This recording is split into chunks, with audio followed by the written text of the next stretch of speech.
from the heart of the city too busy to hate. A progressive voice making too much sense for corporate media's comfort. This is The Ron Show, where we the people come first. Here's your host, Ron Roberts. Hi, and thank you for listening. Weekdays on Georgia Now, 8 a.m., the replay, 4 p.m., the rerun, that is. The 11 p.m. broadcast on Progressive Voices or wherever you podcast. The final day of the Georgia legislative session, the General Assembly. Well, we assume it'll be the last day. There may likely be a special session that needs to be called for the state to avoid lawsuits. Yay. But we'll discuss that in a little bit. I want to bounce around a little bit and go through some of the things that are going to land at the governor's desk, awaiting his signature. What may or may not get his signature, and some of the bills that we talked about on this show that didn't make it. Let me start with the Georgia Recorder. They kind of did a nice little summation. Ross Williams, Maya Holman, Alondra Roca at the Georgia Recorder. I need to take them all to lunch one day, right? Anyway, here's what did and didn't happen on the final day of the Georgia legislative session. Some things that didn't happen. Lawmakers failed to meet a self-imposed deadline to eliminate QR codes on ballots. That's why it would appear that they may need to have a special session. We'll hear from the governor, his final statement to the assembled masses at the Georgia General Assembly yesterday as well. Anyway, they write at the Georgia Recorder that could be setting up Georgia to be out of compliance with its own law. They didn't take any action as well to rein in data centers despite consumer concerns over rising power prices. Here are some things that did happen. House Bill 1138, introduced by Representative Beth Camp, a Concord Republican, who said she was inspired to propose the legislation after her daughter faced a 2-month delay renewing her birth control prescription. This is a bill that seeks to expand access for hormonal contraception. That'll be on Brian Kemp's desk, and if it gets his signature, pharmacists will be able to prescribe contraception like birth control pills and shots directly to patients without needing a doctor to sign off. Sponsored in the Senate by Senator Kay Kirkpatrick, a Marietta Republican and surgeon by profession. There's more. A separate bill allowing Georgia residents to access HIV prevention medicine at their local pharmacy gained final passage a few days before the end of the 2026 session as well. Let's see. We had the push to expand ivermectin access. That did not pass. Little bit of humor here. If you want to take ivermectin in Georgia without a prescription, you'll need to be a horse or shop like one. Senate Bill 440, a bill that would have made ivermectin available over the counter, passed the House, but the Senate did not even bring it up. Proponents like Waycross Republican State Representative James Burchett characterized the bill as harm reduction. He said, if currently we have folks already taking a veterinary grade, and that's probably not the correct medical term, of ivermectin right now, and what we're asking is we allow them to take a pharmaceutical grade for human consumption, so it's an access, and not only an access, but a public health issue. They're going to the vet store and taking this medicine. Johns Creek Democrat State Representative Michelle Au, friend of the show, who's also a physician, called that a false choice. She said, the choice is not between having to take human formulation ivermectin versus veterinary grade ivermectin. The real choice is whether or not people should take medications for the wrong reason. Let's see, back to what did happen. They did pass a budget. House and Senate agreed on a $38.5 billion budget that leaders say is a compromise. The House gave on its priorities, the Senate gave on its priorities, and the governor's office and the Office of Planning and Budget was very kind to give on a lot of their priorities, said Senate Appropriation Chair Blake Tillery in a joint press conference with the House Appropriation Leader, Representative Matt Hatchett, both of those Republicans. The Senate had proposed changes to how online classes are funded, with Tillery previously suggesting that online classes cost less to offer than in-person classes and can provide more instructional hours with the same funding. The agreed-upon budget between the House and Senate decreases next year's proposed budget for the university system at Georgia's Board of Regents by about $34 million, quote, to reflect the increased credit hour productivity for online courses, according to the budget. Good luck to the Board of Regents on that. The compromise budget will include $11.6 million for 500 Now Comp waivers, which are Medicaid waivers designed to help people with disabilities access services in their communities and avoid care in a facility that may be far from home. The Senate had proposed about $21 million for about 1,200 waivers, which is about the number of people on a wait list with urgent needs. So they got half of it. The budget also provides funding for 124 new medical residencies slots in the state and includes several increases in some billing codes for Medicaid services. We've heard time and time again about the shortage of physicians, and this budget addresses that too, Hatchett said on the House floor, where the House agreed to it on a 153-5 vote. The Senate passed unanimously. So there was a lot of noise made about the targeting of Rick Jackson's business dealings with the state of Georgia. More than $1 billion since the pandemic. You had Lieutenant Governor Burt Jones' allies hastily drafting this legislation to make it impossible for someone who owns a business with contracts like that with the state of Georgia to run for a state office. Timely, right? Only suddenly a problem, right? Let's see. Back to the Georgia Recorder. The race for Georgia governor peaked out a little bit when the Senate passed a bill aimed at wealthy healthcare executives and Republican gubernatorial candidate Rick Jackson. Jackson's late entry into the race has complicated life for Lieutenant Governor Burt Jones, who was previously seen as the frontrunner in the GOP primary. Not anymore. Jones raised eyebrows last month when, from the Senate dais, he accused Jackson's company, Jackson Healthcare, of, quote, monopolizing the healthcare industry and unfairly benefiting from no-bid state contracts, and pledged to stop the alleged unfairness. 6 years later. Senate Bill 586 was the Senate's attempt at doing so by barring anyone who has a financial interest in a state agency, including state contracts, from running for office. 6 years later. On signing day yesterday, the Senate unanimously passed the bill, but the House did not take it up. Speaker Burns, I guess, essentially saying, that's not my problem. Jackson Healthcare has held nearly $1 billion in state contracts since 2020, according to a HealthBeat analysis. Much of that came from healthcare staffing services after the pandemic. In a floor speech on signing day, Savannah Republican Senator Ben Watson accused Jackson of benefiting off the suffering of Georgians. He said on that floor speech, their business model has driven up healthcare calls exponentially, hurt Georgians' access to quality care, and left taxpayers holding the bill, all while operating with little to no oversight. The fox was in the hen house. Wow, what a characterization of Rick Jackson. And I'm telling you, there is some ick in Rick.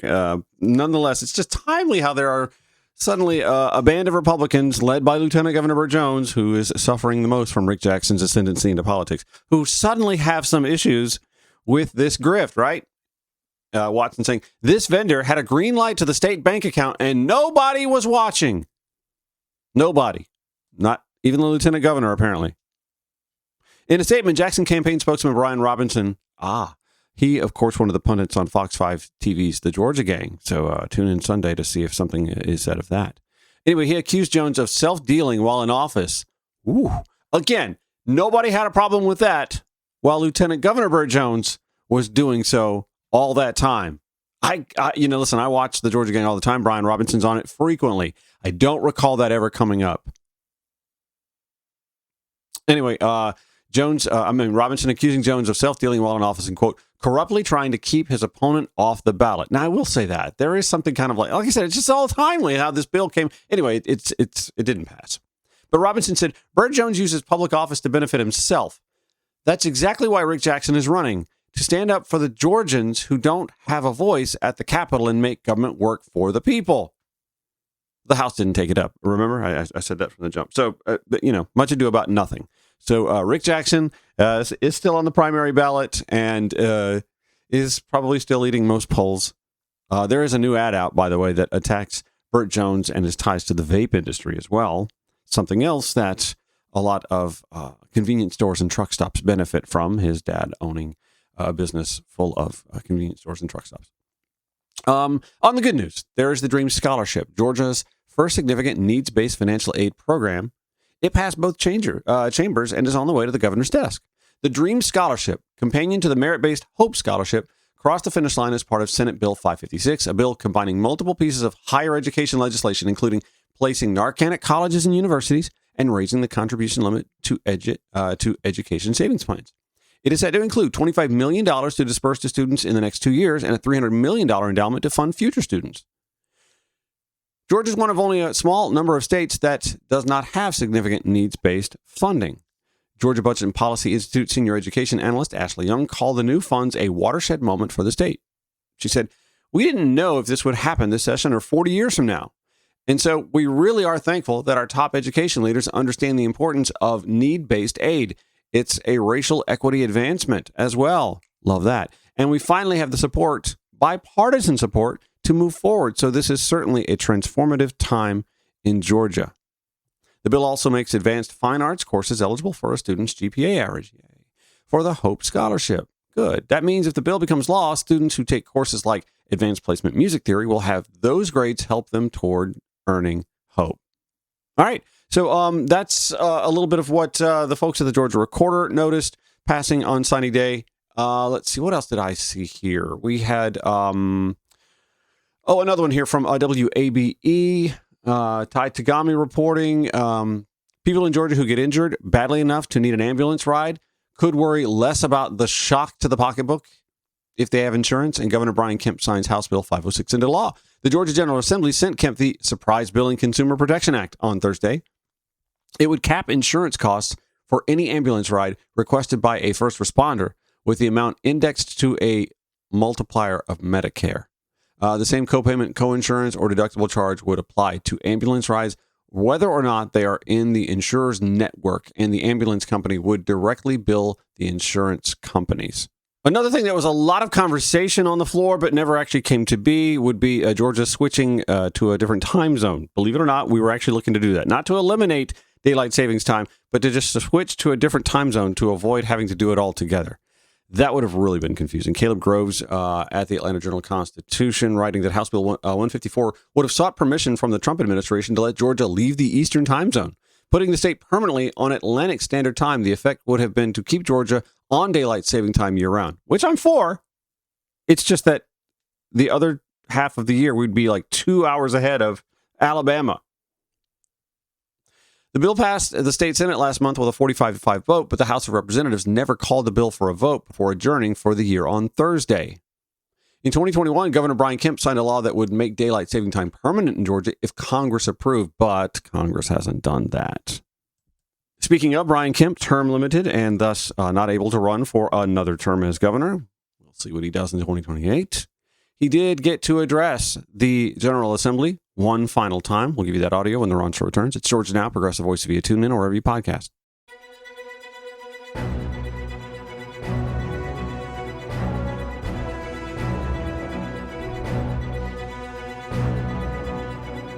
Here, Brian Kemp is addressing the assembled masses under the Gold Dome one last time at the end of the Georgia General Assembly set. Well, we assume the final day the legislature will have to convene under his watch. I happen to think that there might be a special session called because of all the election issues that were not addressed so far. Anyway, here is Governor Brian Kemp with his final words. Well, here we go, together again for one last ride. We came into office as a family, as you all know. We serve the people of our state as a family, and when we leave office later this year or early next year, we'll do that as a family as well. So, thank you.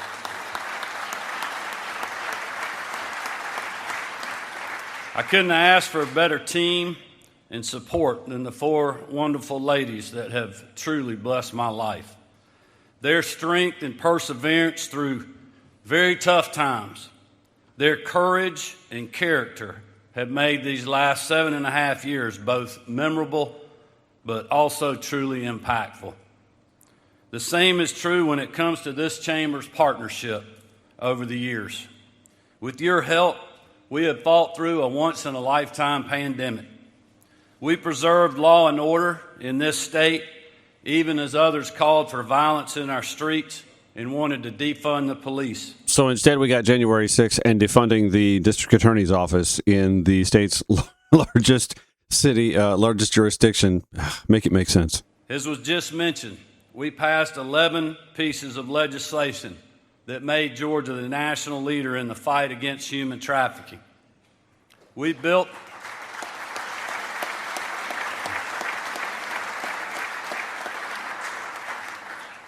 have built on the incredible work of our predecessors and brought historic levels of investment and new jobs to Georgia communities.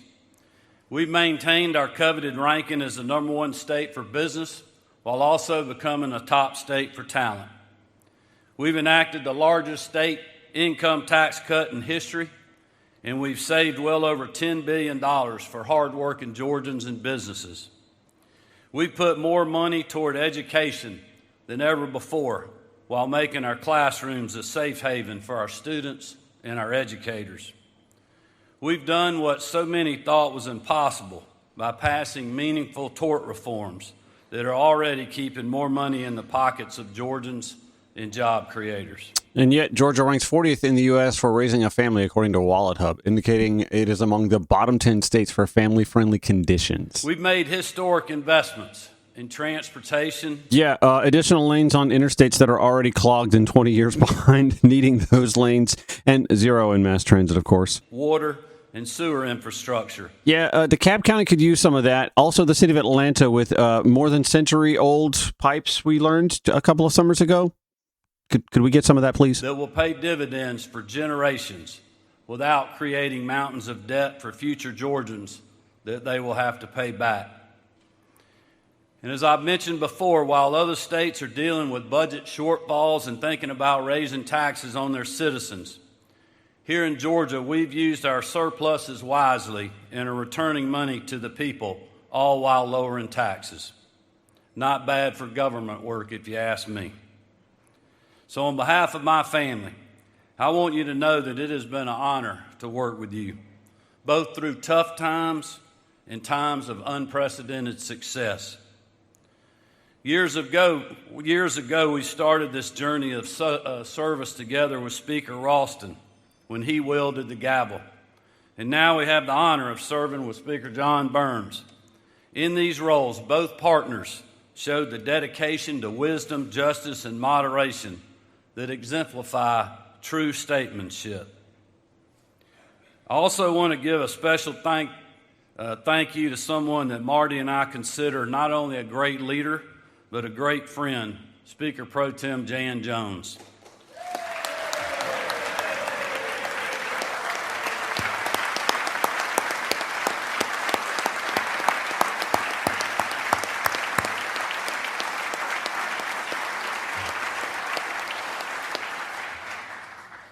Jan, you made history for our state, and you have demonstrated again and again the skills of a selfless leader. You will be missed under this gold dome after more than 20 years of impactful work.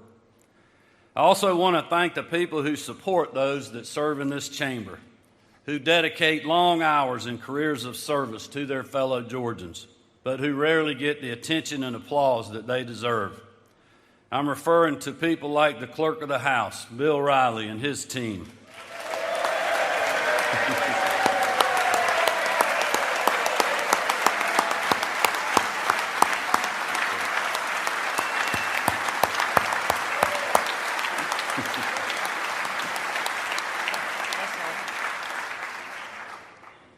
The Legislative Council team, the House Budget and Research Office, the House Media Services staff, the news media. No, never mind, disregard that. The committee staff workers, legislative aides and administrative assistants, interns and pages, and of course, the ever-vigilant doorkeepers.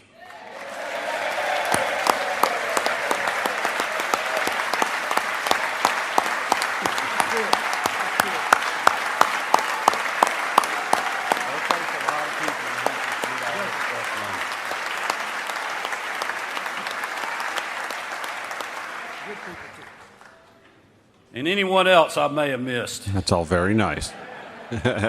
While you may not get to be in the spotlight, please know that we all see what you do and we appreciate your service. You are just as much a part of what we achieve under this gold dome as any elected official is, including me. So thank you all. Lastly, I want to thank my senior staff, our legal team, the policy advisors who so many of you have worked with, the operations and constituent affairs staff, my communications team, and certainly the hardworking professionals at the Office of Planning and Budget and our state agencies. You all know who you are, and we appreciate what you have done for all of us. In the years to come, I hope we can all look back on this time as an era when Georgia leaders put the people first. Clip that for his presidential campaign ad for 2028, maybe? When they made their lives a little easier and opportunities more plentiful. When state leaders worked as a team and did the right thing, even when no one was watching. Except Medicaid expansion. But most of all, I hope you'll continue to put hardworking Georgians first. Because as I've said to this body before, while recalling the words of Nehemiah, we must finish the great work that we have started. Thank you all. It's been an honor. Good luck the rest of the night, and God bless you. Thank you very much. All right. Again, there seems to be some conversation about the need for a special General Assembly session to address a looming QR code deadline that has to be met this summer that the General Assembly did not come to an agreement on. Yet to be seen. Nonetheless, the governor has quite a few bills on his desk to sign, some to issue as well. We talked about the one targeting the 5 counties in Metro Atlanta for their special nonpartisan electoral status. Don't know if the governor will pass that. He was pretty coy about that himself when asked before the media. We talked about that yesterday. But nonetheless, final words of Brian Kemp before an assembled General Assembly joint session. More headlines to come, plus Friday Funnies with Sterling Thrill on The Ron Show. It's Georgia Now, Progressive Voice via TuneIn.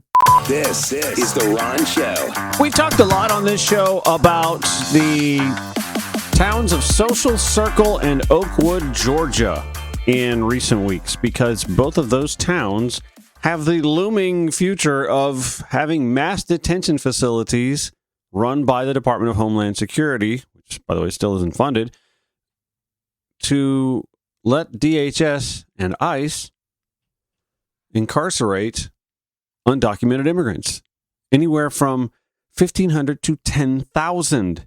Both of those communities pleading with DHS that their infrastructure could not handle the volume of people that those facilities intend to incarcerate. Well, Lataro Greenspan at the Atlanta Journal-Constitution reports that Social Circle leadership had scheduled a meeting with the Department of Homeland Security officials Wednesday afternoon and planned to have engineers in attendance to lay out their concerns that city utilities cannot accommodate the plan to convert an industrial warehouse into an immigrant detention center. But DHS called off the meeting shortly before it was due to take place as part of a broader rethinking of its nationwide warehouse strategy. Ooh, is that the term they used? I don't like that at all. Warehousing people, that's... Ugh. Which includes another Georgia facility in the tiny Hall County city of Oakwood, Lataro Greenspan continues. I got a call from them earlier this week to cancel that meeting because they're doing a department-wide review, and that's really all they said. That from Eric Taylor, Social Circle City Manager. I guess that makes sense when you have Kristi Noem. Ooh, yeah, there's that story too. Well, stand by. When you have Kristi Noem no longer the head of DHS, Mark Wayne Mullen, now the head of DHS, stepping in and going over some things that, may not make sense. There's Post-it notes all over the desk. Mass detention, warehousing of people in Social Circle. What's this? And then pulls the Post-it note off the off the desktop monitor, right? On Tuesday, a report from the Associated Press found the Trump administration is pausing the purchase of new warehouses for immigrant detention. Fascinating. A Homeland Security official also told the Associated Press that warehouse purchases already finalized are also under scrutiny, as well they should be, especially when you buy one that's like last sold for $29 million just a few years ago, and you spent $129 million for it. There was a report, by the way, that somebody did some number crunching and said, oh, no, that's a fair... Come on. From the Associated Press, Rebecca Santana, Heather Hollingsworth reporting on this on April 1st, and it wasn't an April Fool's prank. DHS is pausing the purchase of new warehouses intended to house immigrants as it scrutinizes all contracts signed under former Homeland Security Secretary Kristi Noem. Could it be because she spent $200 million on a commercial airing at the airports? Anyway, that's according to a senior Homeland Security official. The development comes just days after the new Homeland Security Secretary, Mark Wayne Mullen, was sworn in last week to lead a department that was steeped in controversy during Noem's tenure, but also central to President Trump's mass deportation agenda. The official spoke on condition of anonymity because they were not authorized to speak publicly on the matter. News of the pause was first reported by NBC. The official also said that warehouse purchases that were already made, Oakwood, Social Circle, are also being scrutinized. Are there takebacks? Can you do takebacks? When asked about reports of the pause, the Department of Homeland Security said in a statement that, quote, as with any transition, we are reviewing agency policies and proposals.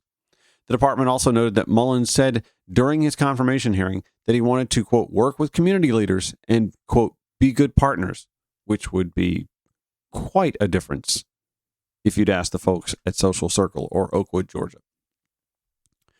Mullen inherited a $38.3 billion plan to boost detention capacity to 92,000 beds by acquiring 8 large-scale detention centers capable of housing 7,000 to 10,000 detainees each and 16 smaller regional processing centers. I don't like that term either. The plan was hatched during Noem's tenure, but immediately ran into intense opposition around the country by residents and communities opposed to such large immigration and customs enforcement facilities in their neighborhoods. Many objected on moral grounds to ICE's presence in their neighborhoods, while others questioned whether the facilities would be a drain on local resources such as sewer and water systems. Does that sound familiar, Social Circle? But they're not alone. So far, 11 warehouses have been purchased in Arizona, Georgia, Maryland, Michigan, New Jersey, Pennsylvania, Texas, and Utah, with the federal government spending a combined $1.074 billion. But lawsuits are pending in 3 of the states. Meanwhile, the capacity of at least one warehouse has been scaled back. Plans initially called for a warehouse in the Phoenix suburb of Surprise to be as a 1,500-bed processing site, but Homeland Security now plans to cap occupied beds at 542. Surprise Mayor Kevin Sartor said during a news conference on Monday. In many cases, mayors, county commissioners, governors, and members of Congress learned about ICE's ambitions only after the agency bought or released space for detainees, leading to shock and frustration even in areas that have backed Trump. Sound familiar, Social Circle, Georgia? The warehouse plan ran into challenges from the start. 8 deals were scuttled in places like Kansas City, Missouri, when owners decided not to sell. Pressed on the lack of information during his confirmation hearing, Mullen acknowledged there had been issues. He said, "We've got to protect the homeland, and we're going to do that. But obviously, we want to work with community leaders." Mullen, who took over and expanded his family's plumbing business before representing Oklahoma in the U.S. House and Senate, said that, quote, "One thing I do know is construction and plumbing." He noted that most municipalities don't have the capacity in their infrastructure for waste and water. You think? So it's important that we're talking to the communities, and if we're having additional needs, we can work with the cities, he said at his confirmation hearing earlier this month. I mean, does any of this sound familiar, Social Circle? Back to Social Circle, where Eric Taylor tells Lataro Greenspan that it's essentially pencils down. He said he approached members of Georgia's congressional delegation for more information and said they basically reported back to me that it's essentially pencils down right now. The pause comes amid a change of leadership at Homeland Security. Since being tapped by the president as the new DHS head, Mark Wayne Mullen has struck a more conciliatory tone than his predecessor. B.R. White, Oakwood city manager, said the city had not been given information about the DHS pause ahead of media reports. What is it about this agency and communication? Oh, wait, they're not being funded right now. Maybe that's why. Wait, the communication person can't show up for work, but the TSA agent has to? I'm thinking the communication person's showing up for work. There's just, it's awful. And I'm not going to sit here and finger wag at Mark Wayne Mullen. He just got the role. But really, if you're going to put a pause on things and do let the municipalities know, man.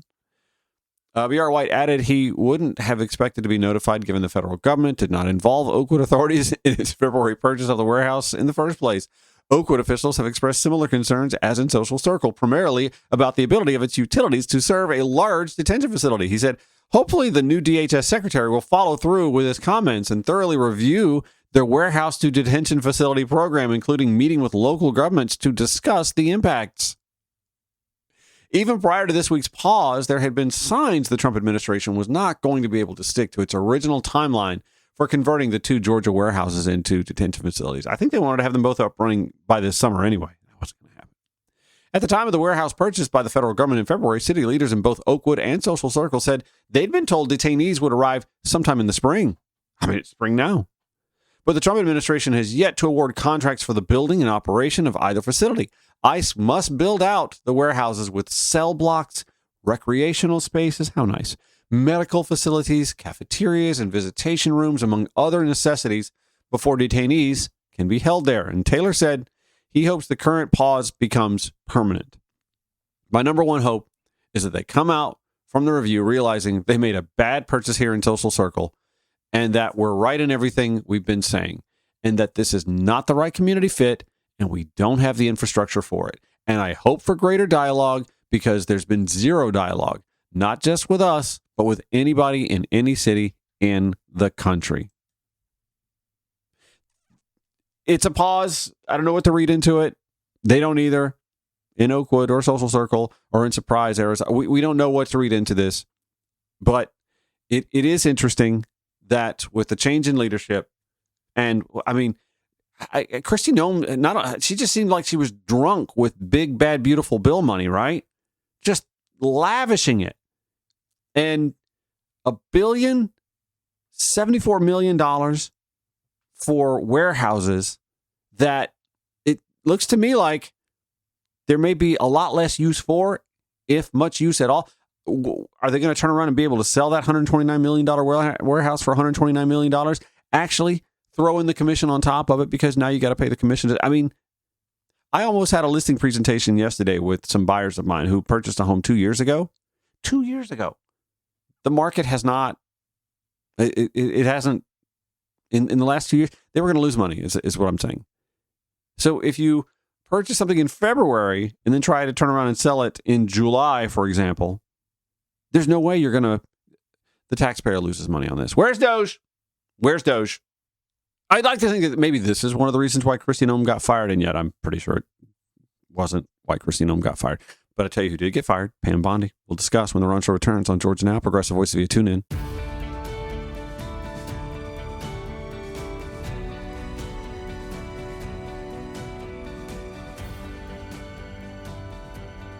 So, Pam Bondi's out as Attorney General, and I know those of us on the left, we all like to take our victory laps and share the memes, and yeah, it's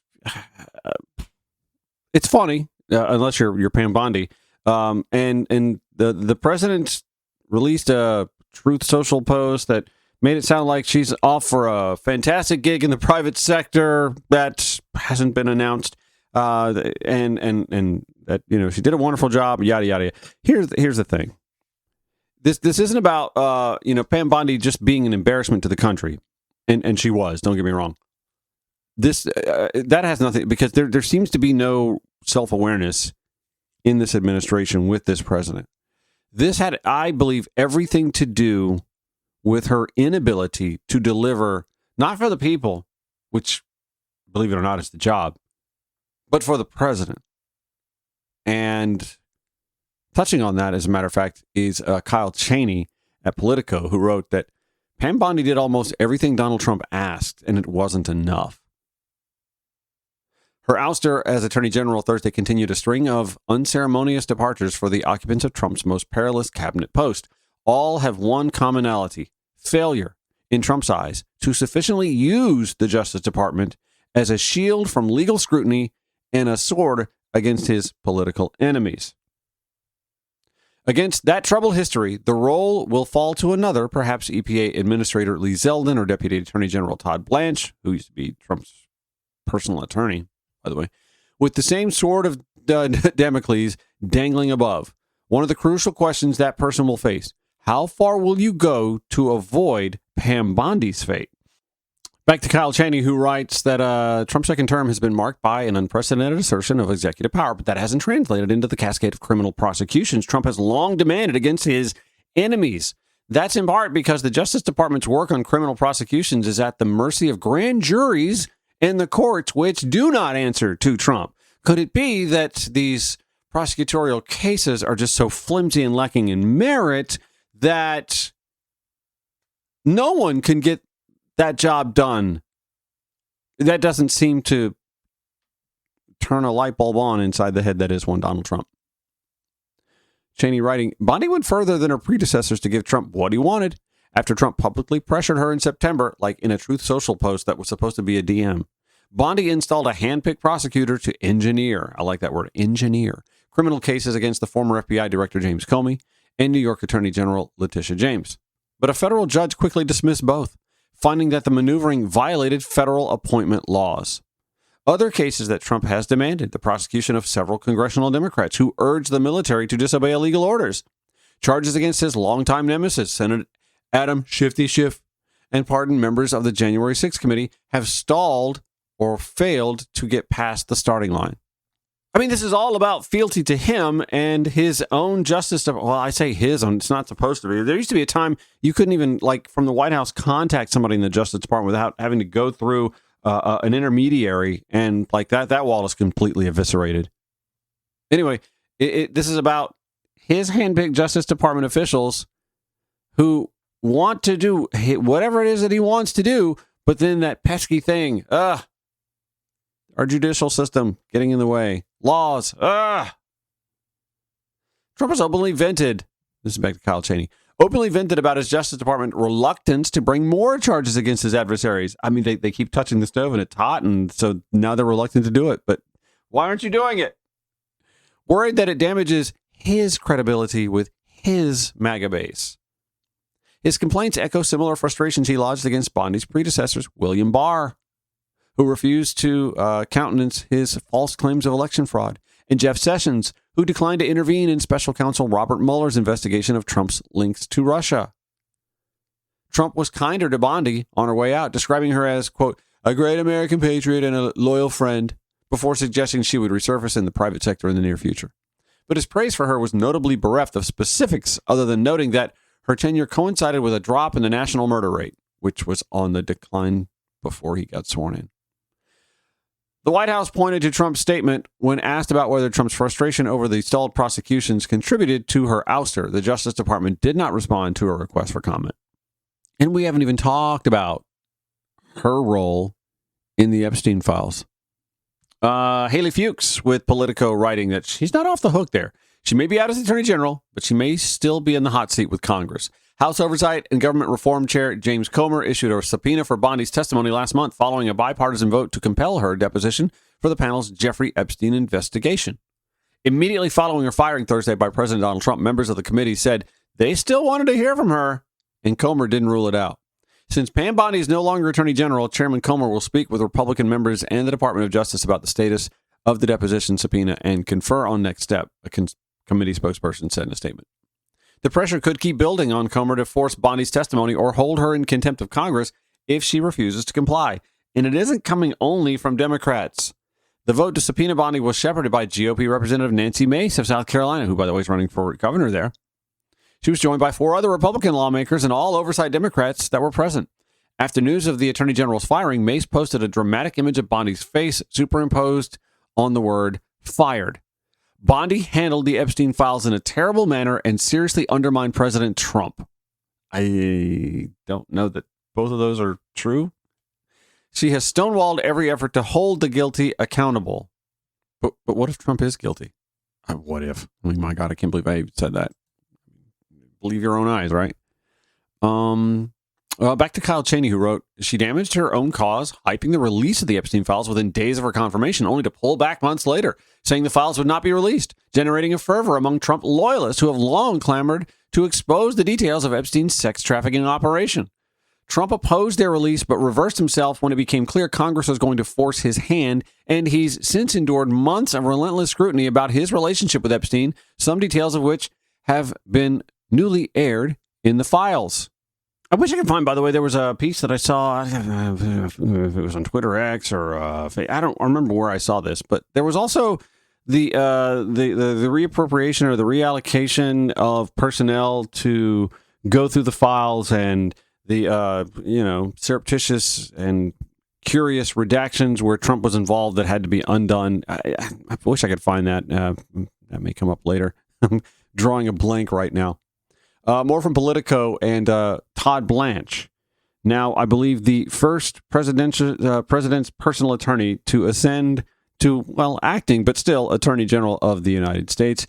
Erica Orden, Eli Stokel's reporting. Todd Blanche, the Deputy Attorney General and a frontrunner to take over for ousted Attorney General Pam Bondi, is a dyed-in-the-wool Trump loyalist who relishes every opportunity to pick a fight on the president's behalf. Well, he may have plenty of them in the near future, right? If this had been printed out, it would definitely be highlighted.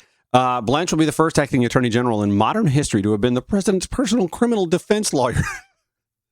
Oh, man. That you even have a statement like that. The president's personal criminal defense lawyer. These times we live in, right? He either defended or helped spearhead some of the Justice Department's most controversial actions under Trump, including purging career staff and trying to pursue criminal charges against the president's perceived foes. And he has tackled one of the most vexing issues the administration has faced, the Epstein files. Unnamed White House staffer. Todd's sort of a lead horse here, okay? And everyone here really gets along with him. He's very accessible.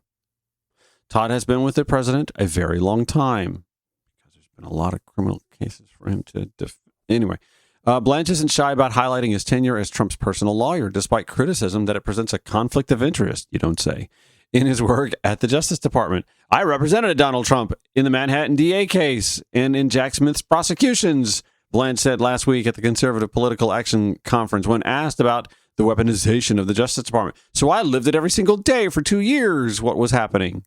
In the hours after Trump's announcement that Blanche would take the top spot, at least temporarily, some pointed to his resume as a liability, though it also includes 8 years of work as a federal prosecutor.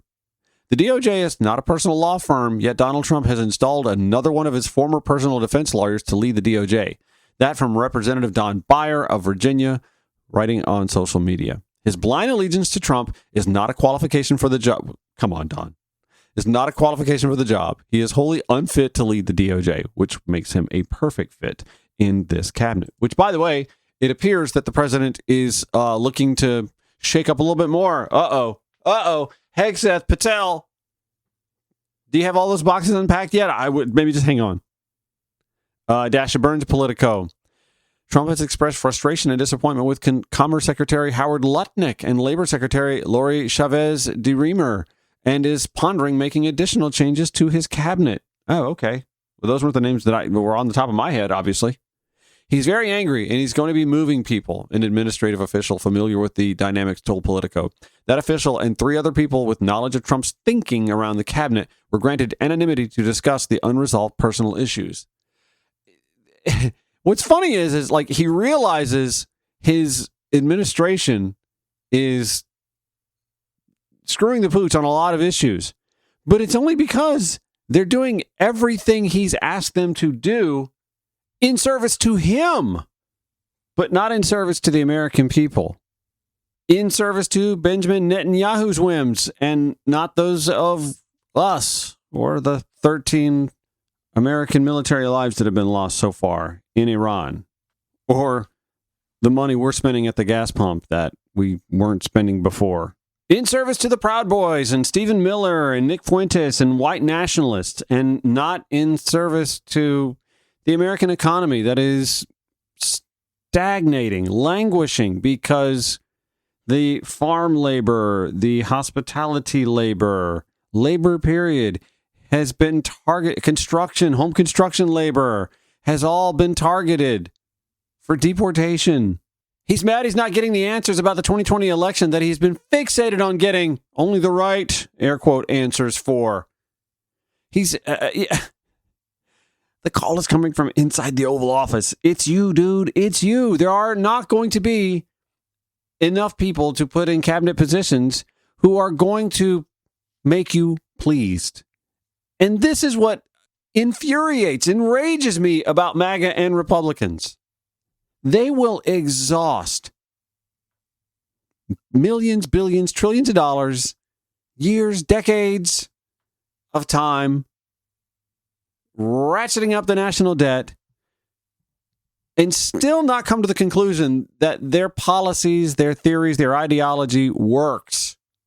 That it just doesn't work. They can't come to that conclusion. They just pivot to, well, I don't like the answers I'm getting, so I'm going to bring in other people to give me answers until I get the answers I want. That is this is the microscopic snapshot of conservative governance from the GOP since the Nixon era to now. Hour number 1 in the books. Thank you so much for listening, whether it's on podcast or at Georgia Now, weekdays, 8 a.m., 4 p.m. on Georgia Now, 11 p.m. Progressive Voices via TuneIn. Show notes, as always, at ronshowatl.com. Friday Funnies with Sterling Thrill next on The Ron Show.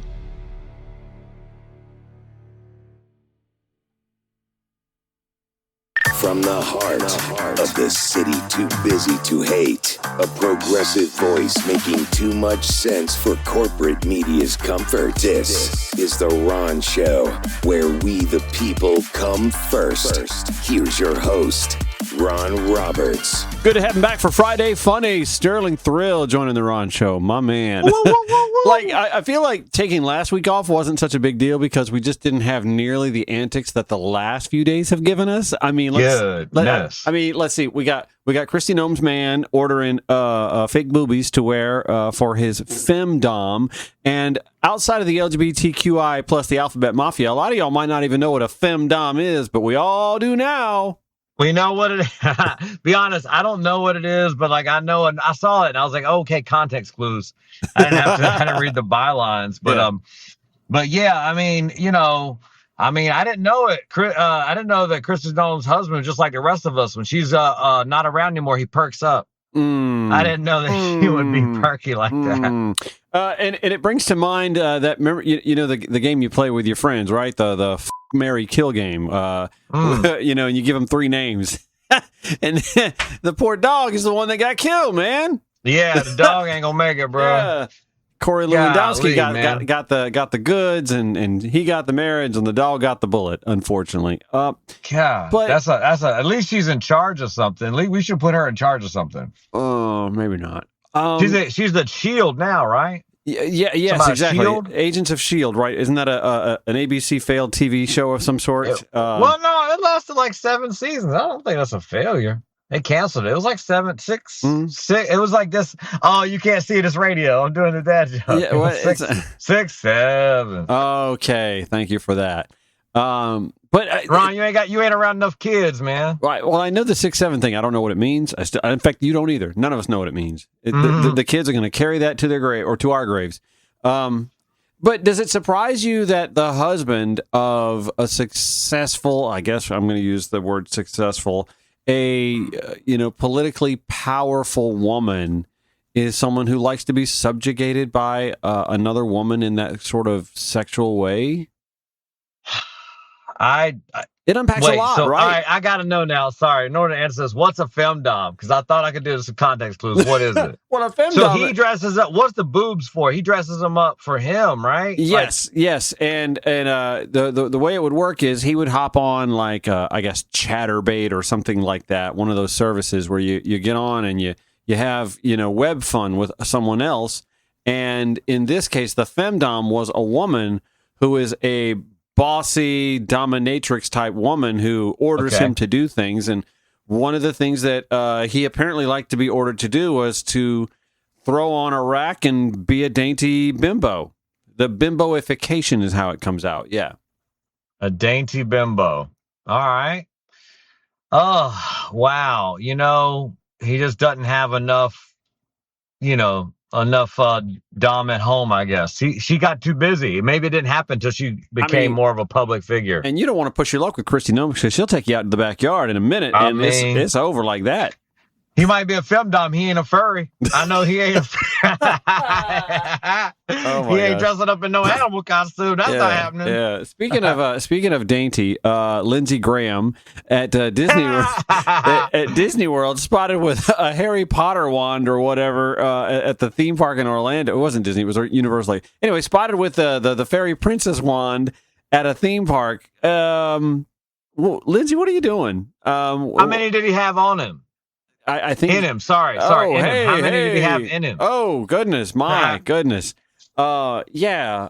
And I'm a fan, by the way. Like for those that don't know, Lindsey's up for re-election, which is for those that I lived in South Carolina for 11 years, and there were a couple of elections while I was there. Where like, wait, he's up for real, and he's leading in the polls. He's going to win. Right. Like I couldn't believe that somebody couldn't run against him and beat him. And this time, there's like an actual chance that we could get rid of Lindsey Graham with a competent, professional, sharp, and female candidate. There you go. You said it. There it is. That's why she won't win. Oh, female, South Carolina, not super Republican. Nikki Haley, not a Trump supporter. Nikki Haley was the governor, so. But she let Trump make fun of her husband. Was like, "Yep, I'm for Trump," until. I don't know if she is now, but I mean, she got on that. She was the first. She was in the first cabinet, wasn't she? She was the UN ambassador, right? No, she's full of it. Dr. Annie Andrews is our chance on the Democratic ticket for taking out Lindsey Graham. And what I find it hilarious is, like, she doesn't paint around the edges, man. She doesn't sugarcoat it. She goes right for the jugular. We've all heard the rumors about Lindsey Graham, the whispers that circulate around Washington, D.C. and South Carolina. That he is a secret, a part of him that he wants to keep hidden. And then, after all these years, he just comes out and says it. The Iranian regime is on its knees. We're going to blow the hell out of these people. Lindsey Graham is deeply and passionately in love with war. We're marching through the world. Iran is going down. Meanwhile, back in South Carolina, our infrastructure, our roads and bridges are crumbling. Our rural hospitals are closing. Our schools are underfunded, and everything costs a fortune. And while South Carolina's kids fall further behind, Lindsey Graham says this. I go back to South Carolina. I'm asking them to send their sons and daughters over to the Mideast. And I don't know if you're a history buff, but Lindsey has always been this way. Yeah. I believe that Saddam Hussein is giving aid and comfort, training and assistance to al-Qaeda murderers, that he has weapons of mass destruction. He is lying when he says he doesn't. I'm Dr. Annie Andrews. I'll show up for you. I'll fight for you. And if you send me to the U.S. Senate, I'll focus on issues that actually affect us here in South Carolina. Go back to South Carolina. I'm asking them to send their sons and daughters over to the Mideast. Make Iran great. Not send our kids to fight endless forever wars overseas. Learn more at DrAnnieAndrews.com. I'm just saying, we've got a chance in South Carolina. Meanwhile, we got folks on social media sharing photos of Lindsey Graham at a theme park with a princess wand, where folks are hopping on and made light of the fact that he was down at the theme park, you know, wisping around with his little fairy princess wand, doing God knows what. I mean, does he have like nephews or nieces that he was down there with? I don't really understand the connotation. Wait a second. Y'all didn't see no kids with him? In the video stuff, he ain't got like kids with him? Well, you know, theme parks aren't like Chuck E. Cheese. You don't have to show up with a kid to get in. Yeah. Yeah, but to hold that little dainty wand. Also, wasn't he in like a suit? In the video I saw, it looked like he was standing in line or something. It looked like he was in a suit. Yeah, I don't know. Why would you wear the Lindsey Graham costume when when you probably shouldn't be on vacation right now anyway? Don't know. That's just Lindsey is the gift that keeps on giving, as is this entire Trump administration. When I say gift, however, it's like when we lost Kristi Noem, we were just looking around the corner to see, well, who is the next nefarious creep that they were going to put in it. And we got Mark Wayne. Couldn't even get a hyphen. We got a Mark Wayne. But you know, he's somebody who is like completely not qualified for the role of being director of DHS, no law enforcement background whatsoever. He worked in like home construction and plumbing or something like that. Plumbing, he's a plumber. Not that there's anything wrong with that. I'm sure he's a qualified, excellent plumber. But if I had a nasty leak in my sink underneath, I'm not calling the director of Homeland Security, much like I don't want a plumber being the director of Homeland Security unless that plumber ascended through law enforcement, for example. I mean, the only reason that he's there is because, you know, with a plumber, he's experienced with being full of shit. Mark Wayne, okay, did you see Rand Paul giving it to him? Oh, yeah. Rand Paul, of all people? Yeah. I mean, listen, this is the conundrum that we live in today. We find ourselves rooting for and cheering on Rand Paul. Come on, man. You're making me like Rand Paul. Yeah. What's wrong with you? I mean, we already swallowed our pride and we're like, yeah, Liz Cheney, she's cool. What? Liz Cheney. I mean, she's cool. We're down with Liz Cheney. Thank you for that. Yeah, great. and now, oh man, yeah. The Pauls have always been. They always have been kind of. They always had something to say that sort of. I'm like, oh, that makes sense. Eccentric, right? But no, not all the way. It's like they. Well, libertarianism. It's like they understand. Libertarianism, and that's what they are. They're libertarian. Libertarianism is it's a little bit of conservatism, but they like to smoke weed. You know, they want the government out of your lives when it comes to that. Right. Yeah, my thing about libertarian, I guess I have a harsh thought about it, because I would have called myself libertarian for a lot of years. But it seems to be there seems to be like a lot of like the ones I found seem to be a lot of like white supremacy. Yeah. Libertarian goes in, and I'm not saying like you got to be a white supremacist to be a libertarian, but if you have a political party and you're a white supremacist, there's a chance. Yeah, so I don't know, and you know they're big on like conspiracy theories, and now again, libertarians, it's not in there. It's not conspiracy theories aren't necessarily part of it, but all the people I see, you go to libertarian sites and stuff, you see it just kind of that whole realm. It's very like they seem to be very, and that's just in my experience. I'm not the Well, I saw enough. I was like, I got to get out. Yeah, it's been my experience with libertarianism. And by the way, we had the libertarian presidential candidate on this show in 2024. His name is Chase Oliver. He happens to be a gay white male who lives in Metro Atlanta, for example. So there's that. I mean, they're pro-gay marriage now. They weren't always. And obviously, like I said, they very limited government. The problem I have with libertarianism is it's easy to say you want limited government when you're not a part of a marginalized subset that needs government to step up to help you overcome the marginalization that you and your ancestors have had to overcome and either failed or have struggled to overcome. It's real easy to be for limited government. To me, that is the ultimate in white privilege. Yeah, it'd be nice. We would all love limited government. We would also like equal opportunity, equity. Yeah, and the two. Speaking of equity, I don't know if you noticed this, but Pam Bondi got fired too. So let's pick up on that conversation. Sterling Thrill just jumping out of work. I mean, working long hours, not able to keep up with the headlines, so I'm informing him, and we get to harp on these stories in real time. Thank you so much, my man, for joining us for the Friday Funnies. We will return with more of those on The Ron Show. Thank you so much for listening on Georgia Now. Progressive Voices via TuneIn or wherever you podcast. Back after this.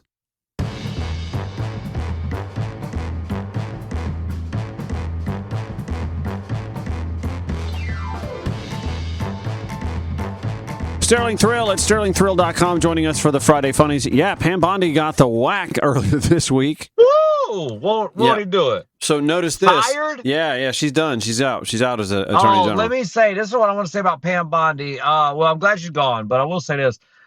She always wears that cross. And she's like, did you hear we were praying? And she always wears a cross. But she says things that are against the teachings of Christ, and people are, mad that she wears, probably the cross. And well, some people are. Most people have bought the Kool-Aid, the Christian Kool-Aid, they're drinking it. But if you read the Bible, a lot of things from this Trump administration, they're not Christ-like at all, but they claim to be. What I will say about Pam Bondi is she always wore that cross. Pam Bondi's cross isn't for Christ. It's because she believes in the government's right of execution, because the cross was just the Roman torture and execution device. It just happened to be the method that they used to kill Christ. But way before Christ, way after, the cross was just a way of torture and death.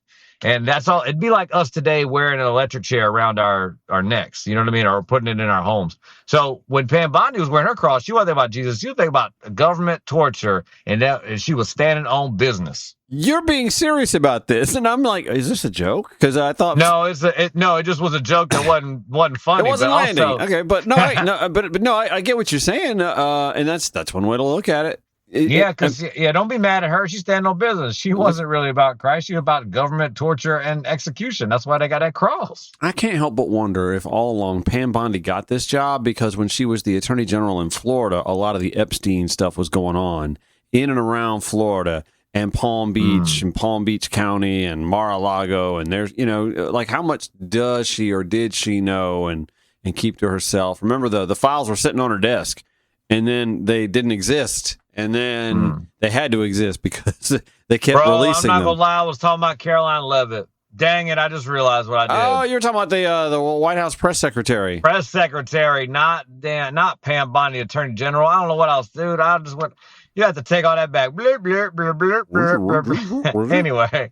Well, here's what Okay, so the Attorney General got fired. Okay, wow, I didn't know that. All right. Oh, yeah, well, I'm sorry, you had to work today. I apologize. That is breaking news to the Ron Show.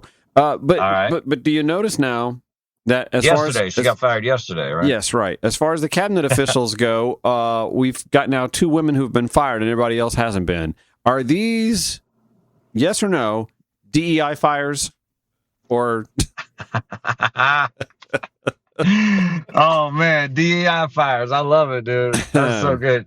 Here all Have week. you seen all the stuff they're talking about with the DEI? Like for an organization or a movement that hates DEI so much, that's all they do. They put unqualified people. Well, it's not all they do. What they complain about DEI, the lies they make up about DEI, is their truth that they actually do. They say DEI puts unqualified, incompetent people in roles that could go to qualified, always happen to be white, straight, male people. Yeah. But it could go to qualified people. But instead, because of DEI, they have to put unqualified. But what they do instead, they just put unqualified people in these roles.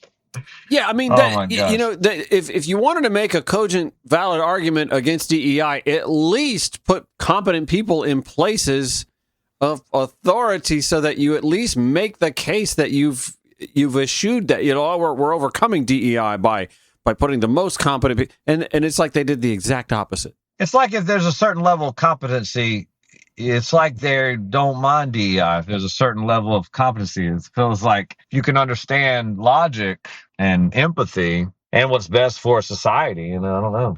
Well, maybe those individuals aren't the best to be in the Trump administration. There's zero evidence of that so far in this administration. I mean, we're now a month into a war that POTUS told us on Wednesday night that it's going to last at least another 2 or 3 weeks, which I guess by in Trump terms means another 4 to 6 weeks, because this was only supposed to last a couple weeks to begin with. And it's going very, very well, except for where it's not going very well. And gas prices are now $1 more a gallon than they were when this thing started. And there's no end in sight for that either. But other than that, it's going very well. Oh, and we can't get NATO involved. NATO doesn't want to get involved because we didn't invite them into the planning of it to begin with. They're like, we didn't break this. We're not buying it. And so Italy doesn't want us using their air bases. And so now we're mad at Italy. And I mean, it's the best president that they've ever had, though. I mean, we've never been a more strategic, smarter president. And remember, he inherited such a terrible country. We were just on the brink of collapse when he took things over. And now things Joe Biden and the Joe Biden president, Caroline Levitt. I don't know why I was thinking Pam Bondi. I always get them mixed up. I guess blondes. I guess I'm just a terrible person when it comes to it. He does have a type. Yeah, he does. But anyway, like Caroline Levitt's always like the Joe Biden. She has to take a little breath before she says Joe Biden every time. Joe Biden left this country when the Biden administration. She always said like, what the hell was Biden doing? How do they say he was so decrepit, but he also is doing all this nefarious stuff? Yeah, managed to do all that awful stuff while just being unable to tie his shoelaces. It's wild to me. I know a guy, and I didn't realize how MAGA he was. I should have seen the signs. I give everybody like a chance. You know what I mean? Yeah. He drove a cyber truck. He had a hat that says faith on it. He always wears a hat that says faith on it. He was going out of town. I was like, hey, man, this was recently. I was like, oh, dude, I hope you don't have a problem with TSA. He's like, what? Oh, that's lies. That's not real. Ain't no problems. And I was like, oh, okay. Well, maybe it's not at every airport. And then he left, and I was thinking to myself, I feel bad for wishing that he has the worst trip possible. I hope that he got stuck in every line. And I was like, what? Who am I? But, yeah, it's crazy. Well, how about that? Like all along, Trump was like, I'm just going to make them get paid. I'm just going to write an executive order. Where was this solution 6 weeks ago, bro? Why didn't we figure that out, bro? Yeah, it was a bargaining chip that he had to play, and that's what people are to him. Bargaining chips. We're all just bargaining chips. Yes, he doesn't care. Who was it recently? Was it another press secretary? Not Huckabee, but another one he had, or I think it was a press secretary. Maybe it was someone else. I saw a video and she was like, Trump thinks terribly of his supporters. He calls them basement dwellers. Like he literally, that was overheard said. Is that what Sean Spicer? Is that a Sean Spicer quote? No, it was a female. I don't think it was Sarah Huckabee, but who all has been a press secretary? The first administration had a ton of press secretaries. Well, I remember Sean Spicer. Now it might not have been a press secretary. It might have been someone else, but I thought it was someone who said this, but he had spoken he speaks so poorly of his supporters, and that's the truth. He doesn't care about even his own family. He doesn't care about anybody. Her name is Stephanie Grisham. I just looked this up. Oh, perfect. And was she? What was she? I don't know. She wasn't there very long because I hardly remember her. But that apparently is some news that she leaked out in 2024. There's nothing about this man that can leak that will make people flee him fast enough. I mean, we got a cabinet that they're down to. We've got a cabinet that, like, they got that 25th Amendment just right there in their pocket. Like, you could just move on from this dude, but they're not going to. And at this point, I'm kind of glad that they won't, honestly, because it's going to affect Republicans in the midterm elections, and that needs to happen. He's doing everything he can to affect the elections. But are we going to have fair elections in the midterms, Ron? The good news is the states do it. It's up to the states. And I mean, find me 10,000 votes. FBI subpoena the votes. I mean, I don't know, man. The red. Here's the thing. What about the red states where blue will win in some red states? How's that going to go? I guess we'll find out. Okay, but listen, it's Friday, and as much as I love to be all doom and gloom like the other 4 days of the work week, I kind of want to have some fun here. We have to talk about the Kristi and Brian Noem bimboification story. I learned a lot this week that even I didn't know, and I'm in the Lugabitaqua. So we'll rack that up when the Ron Show returns with Sterling Thrill for the Friday Funnies. Call or text the Ron Show anytime at 404-919-2725. My good friend Sterling Thrill, comedian, political satirist, joining the Ron Show for the Friday Funnies after a week break last week. Good to have you back, my man. By the way, you can visit Sterling at sterlingthrill.com. Find out where he's doing comedy engagements throughout the Southeast and actually around the country. You can also hire him for virtual online shenanigans, funs and games, game shows, and team building events, etc., and so on. Learn about that at sterlingthrill.com. Let me move on to something, I guess, a little lighthearted. You remember the 90s act TLC, right? Yeah, man. So, T-Bob's Left Eye and Chili. So we know we don't have Left Eye anymore, and we're about ready to cancel Chili. Have you heard about this? Apparently, no. Oh my gosh! Apparently, Chili, whose name is like Rosanda, and she lives in Stone Mountain, Georgia, is a closet MAGA supporter. Which, no big deal, whatever, you support who you're going to support. But like her Instagram history showed her following all these MAGA accounts, including Donald Trump Jr., et cetera, and so on. And she's trying to deny it. She's, first of all, the group Midas Touch found out that, but it's because she recycled or reshared a Michelle Obama is a man meme of some sort or something like that.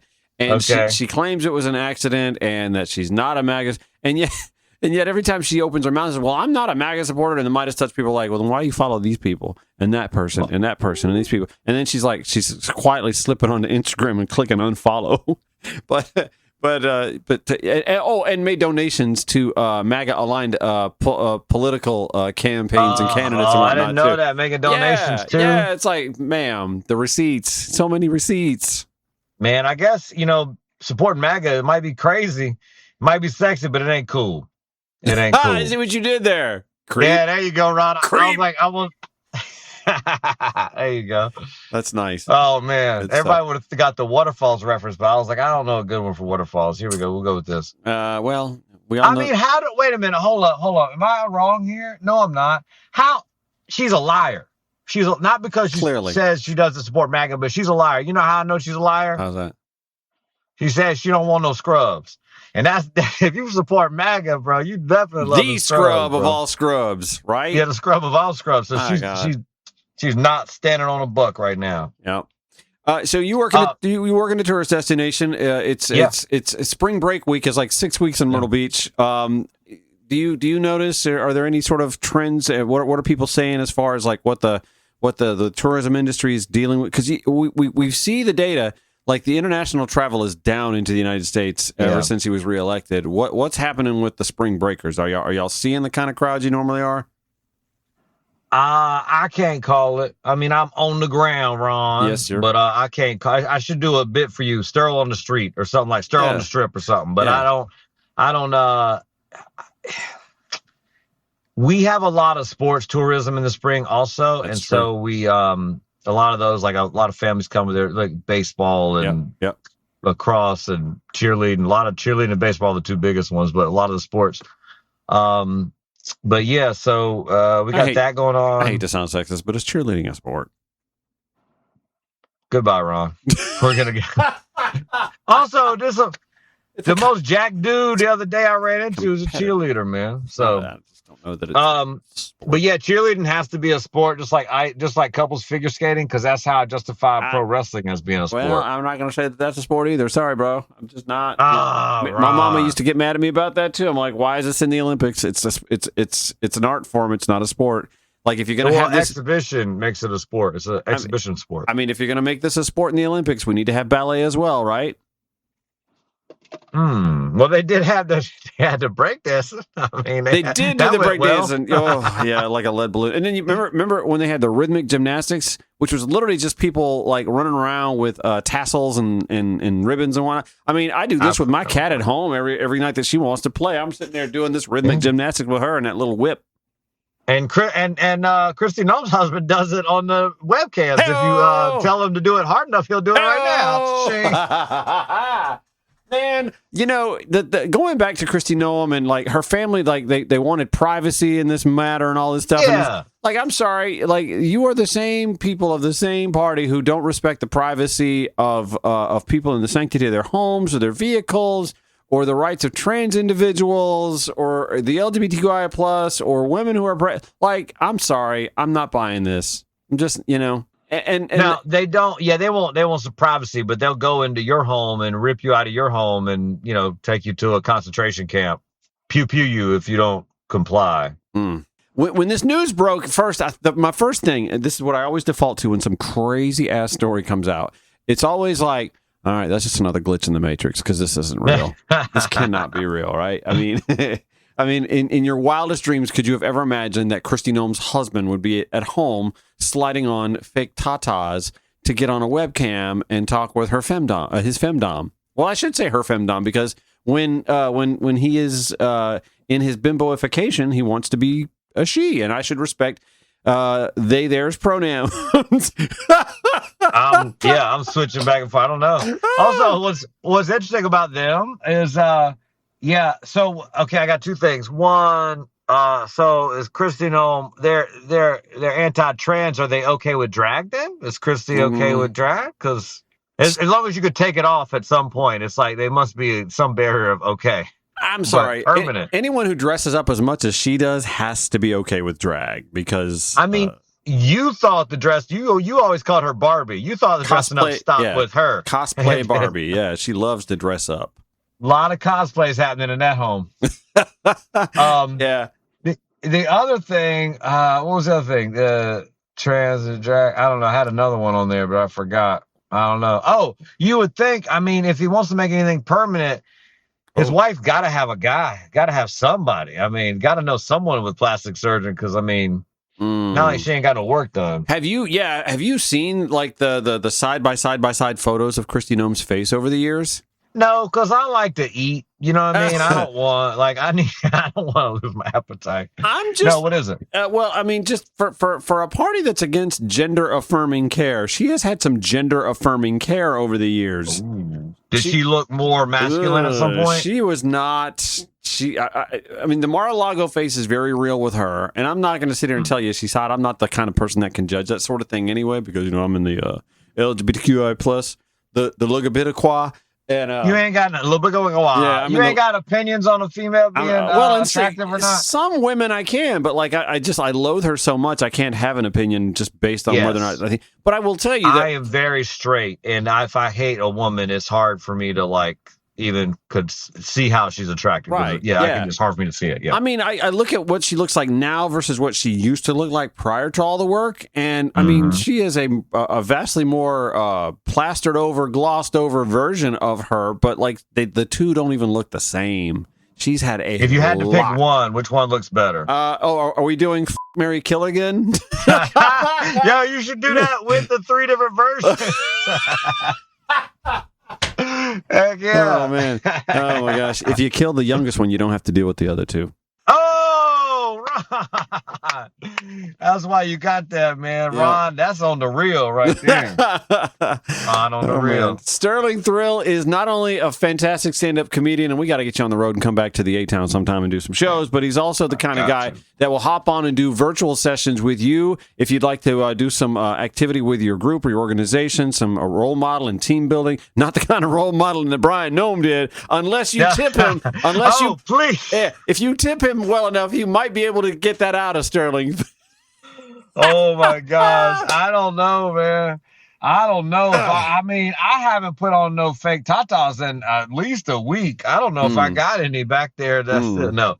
Yeah, definitely separate the two. We should separate. We'll just take that little 9 right out of the little. We'll just take that right out the notes right there. Yeah, anyway. I do virtual team building for teams that are either remote or everybody has their own devices. So sometimes they put me up on a screen.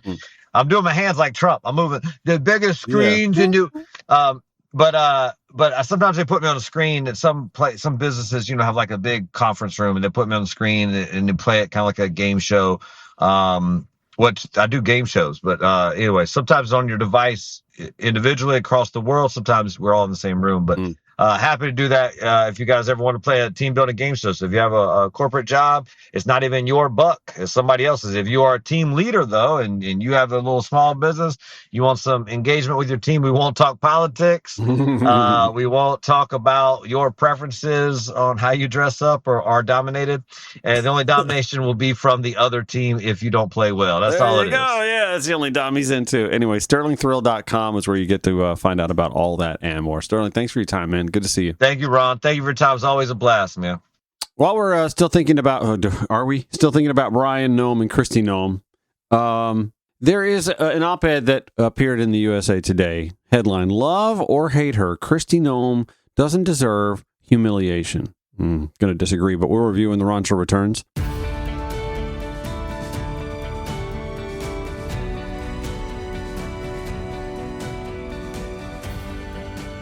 Hey, last segment for the day, for the week as well. So a hat tip to the folks at Georgia Equality. They are excited, celebratory at the end of the Georgia General Assembly session, releasing a statement that read, "This session, we stopped every bill targeting LGBTQ Georgians, even in spite of underhanded political maneuvers deployed over the last few weeks. Thousands of Georgians from over 60 counties came together to successfully defeat every last one. Despite state leadership fixating on restricting LGBTQ plus rights as their core priority over the past years, we made it clear that scapegoating LGBTQ plus Georgians is not a winning political strategy. Georgians want more than culture war distractions. We deserve solutions in addressing healthcare access, cost of living, and more affordable housing. This result is a credit to every Georgian who worked tirelessly to defend our LGBTQ plus loved ones, neighbors, and friends. We believe that the tide is turning, not just here in Georgia, but across the country. Georgia Equality will continue to fight to ensure that all Georgians have the right to live and thrive in the state we call home." That, according to Jeff Graham, friend of the show, executive director at Georgia Equality. Let me get now to this op-ed. I don't know who Ingrid Jocks is. I'm not even going to look up to see, is she more conservative, more... Let's just dive right on into this because right away the headline makes me go, Love or hate her, Kristi Noem doesn't deserve humiliation. Are we talking about the same Kristi Noem? The same Kristi Noem that didn't mind having ICE agents drag a grandpa out in his underwear in the Minneapolis streets to detain him? That Kristi Noem? The Kristi Noem that headed DHS over ICE and CBP. The woman who liked using the slur illegals to discuss human beings. All right, let's give Ingrid Jocks her due here. This may be an unpopular opinion, ding, but I don't care. I feel bad for Kristi Noem and her husband. The recently fired Homeland Security Secretary was already having a terrible, horrible, no good, very bad month. Then this Daily Mail headline broke the internet. Secret double life of Kristi Noem's cross-dressing husband, Brian, the pouting, busty bimbo photos, and trove of explicit messages. I would have assumed it was an April Fool's joke, but it was posted on March 31st, and the family has not denied its veracity. Indeed, photos show Noem's longtime husband, Brian, in all kinds of unflattering poses, some of which showcase him cross-dressing with humongous fake breasts and tight shorts. Ugh. Apparently, he was into the bimboification scene and had sent many messages to women who take part in the fetish. Bizarre? Ingrid Jocks writes, Sure. It's the over-the-top mocking and apparent glee so many people are taking from this family's pain that rubs me the wrong way. Pain. Family pain, right? Separation of families. That's not the sort of pain that rubs Ingrid the wrong way. I'm sorry. I hate to do the what about, but like, we're talking about Kristi Noem's family here. They may not have had apparent glee, but they sure had apparent fixation on separating families, on detaining people, on sending them to countries that they don't even come from. Why are we sending people to Africa who come from Central America? Just to make it tougher for them to return here, maybe? Sorry. I'm having a hard time feeling sorry for Kristi Noem and her family because they showed no inclination to feeling sorry for the undocumented. Anyway, Ingrid writes, the glee that people are taking from this family's pain rubs her the wrong way. And she says, and it's coming from both sides. Since Noem lost President Donald Trump's support, apparently it's fair game for the right to pile on too. Miss Noem is devastated, Noem's representative told the New York Post. The family was blindsided by this, and they asked for privacy and prayers at the time. Ingrid Jock writing, I don't think that's too much to ask, or it shouldn't be. That isn't stopping a slew of mean-spirited social media posts, headlines, and articles. One headline in Slate reads, go ahead and laugh at Kristi Noem's cross-dressing husband. Just remember, his pendulous balloon breasts aren't the problem. Well, now I want to read that. Fortunately, I guess it's paywalled. Let's see. In a quick search on X, we'll pull up a whole range of off-color jokes being made at Noem and her husband's expense. Ridiculing Noem didn't originate with her husband, however. Since becoming a member of Trump's cabinet in 2025 and becoming the face of the president's aggressive immigration efforts, she raised the ire of detractors across the country. While it's fair game to debate whether she was the best fit for the job and how she handled high-profile incidents under her purview, or $200 million TV or commercial budgets, right? Or putting a bed in the back of Air Force Two so that she and Lewandowski could lock horns, I guess, or the fact that she liked to show up dressed in cosplay like a Border Patrol agent when she shows up to the border, or just liking to wear cowboy hats or riot gear. Including, okay, here we go, Ingrid, including the shooting deaths of 2 Americans in Minneapolis in January at the hands of federal immigration agents who were, by the way, under her purview. Much of the discourse surrounding Noem is much more personal. Yes, as is, again, separating families, as is deporting people who are here doing things the right way. Yes, it's personal.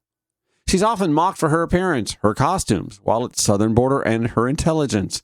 And much has been made of a rumored relationship, with her aide and Trump ally Cora Lewandowski. You know, Ingrid, are you writing this to make this easier for us to mock Kristi Noem? Because it really feels like I can't tell if this is parody or not. Ingrid, is that what you're doing here? Let me continue. After her firing in March, the Los Angeles Times referred to her as the gag that kept on giving. A moment of silence for all the comedians, late-night show writers, political satirists, memes, animators, and random influencers who just lost a wealth of inspiration, the article proclaims. It further mocks the end of the 13-month tenure of a political figure whose bravado, cruelty, incompetence, and commando cosplay inspired more wickedly funny material than Dick Cheney, Sarah Palin, and Sean Spicer combined. Speaking of Sarah Palin, the media's widespread distaste for Noem reminds me of what happened to the former governor of Alaska when then Senator John McCain tapped her as running mate in the 2008 presidential election. The media couldn't mock her enough, whether that was how she talked or how she presented herself. It's telling that one of the comments most associated with Palin, that she could, quote, see Russia from my house, wasn't even something she said. That came from Tina Fey, who played Palin to much fanfare on Saturday Night Live. Palin revealed something about elites, observed conservative writer Matthew Continetti, and there it is, Ingrid Jock, who wrote the 2009 book, The Persecution of Sarah Palin. Bless. Especially elites in the media, who were extremely quick to judge her character negatively, often rushed stories into print that turned out to be wrong, and revealed contempt not just for her, but for people like her. Palin effectively became persona non grata in a matter of months. Now a similar mob has come for Noem. Regardless of what you think of Noem's politics, Ingrid writes, or the job Trump hired her to do, that shouldn't take away from a notable career that has included time in Congress and 2 terms as governor of South Dakota.